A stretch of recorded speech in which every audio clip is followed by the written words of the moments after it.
আসসালামু আলাইকুম ভাই ব্রাদার, কীরকম আছেন? গত কয়েক বছর ধরে কিন্তু একটা জিনিস বাংলাদেশে চলতেছে, এটা হলো যে India boycott, India boycott, Indian পণ্য বয়কট, এরকম একটা আওয়াজ চলতেছে কিন্তু। তো এই আওয়াজটা যে চলতেছে, এটা করে খুব একটা যে একেবারে ফলপ্রসূ হয়েছে এর বিষয়টা কিন্তু এরকম না, বুঝছেন না?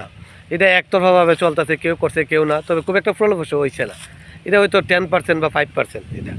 হ্যাঁ, এখন ইদানিং কিন্তু আমরা একটা বীজগণিত সূত্র দেখুন, তাহলে দেখা যায় কিটা যে এই মাইনাসে মাইনাসে প্লাস, তাহলে যদি মাইনাসে মাইনাসে প্লাস হচ্ছে কিন্তু জিনিসটা আবার মানে বিয়োগে বিয়োগে যুগ। এখন কদিন আগে বাংলাদেশ থেকে মনে করেন যে আমরা বাঙালি যারা আছে বর্তমান প্রজন্ম, যে ভারত বয়কট ডাক দিয়েছে, কিন্তু এটা একটা বোঝা গেছে ভারতের প্রতি যে বাংলাদেশের একটা ভারতের আধিপত্য বিস্তার করতেছে, এবং এর বিরুদ্ধে বাংলাদেশের একটা কঠোর ভূমিকা তরুণ প্রজন্ম, এটা কিন্তু একটা চোখে পড়ার মতন বিষয়। তো ইদানিং আবার এই কিছুদিনের ঘটনা হলে আসে ভারত তখন আবার করছে কি তা বাংলাদেশে বয়কট দিছে। তো এখন কী হয়েছে, মাইনাসে মাইনাসে এখন প্লাস হয়ে গেছে, এরাও বয়কট দিচ্ছে আমরাও বয়কট দিচ্ছি, দিলে এখন লাভটা হয়েছে কিতা, এখন মনে করেন যে বয়কটটা কার্যকরী হয়েছে। আমরা যে বয়কটটা চাইছিলাম এই জিনিসটা কিন্তু আমরা বেলা শেষে আমরা লাভবান হয়েছে।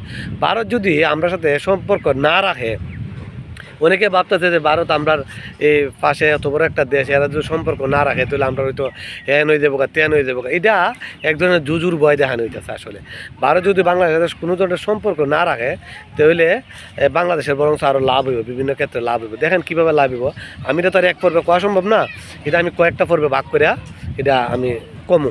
আজকে যেটা কইতাম আছি এটা কয়ে লাই। এটা হইলো যে দেখেন 2014 সালে এই ইন্ডিয়া কীটা করলো, বাংলাদেশে গুরু আহ্বান বন্ধ করে দিছে। গুরু আহ্বান বন্ধ করে দিতে পরে প্রথমবার খালি 2014 সালে মনে যে একটু কষ্ট হয়েছিল এই কুরবানি দিয়ে গেছিল।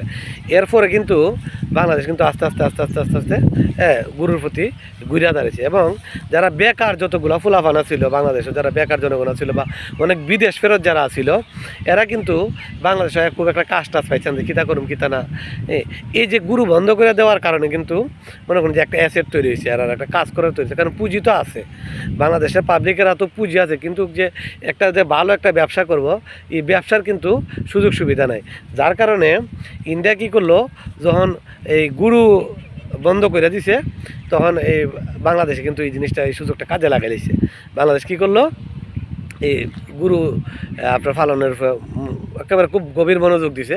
এবং এই রিসেন্ট দেখা গেছে যে গত কয়েক বছরের মধ্যে যে বাংলাদেশ প্রায় বিশ্বের 3 নম্বর না 4 নম্বর অবস্থানে আছে গুরুর দিক দিয়া, গুরু পালনের দিক দিয়ে এবং গুরুর সংখ্যার দিক দিয়া।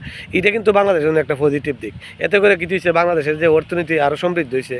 যারা বেকার ছিল এই বেকাররা কাজে লেগে গেছে গা, এবং এই খামারগুলোতে যারা বেকারকারী না আরও যারা কাজ করতো, কাজ পাইতো না, এরাও কিন্তু কাজ করছে।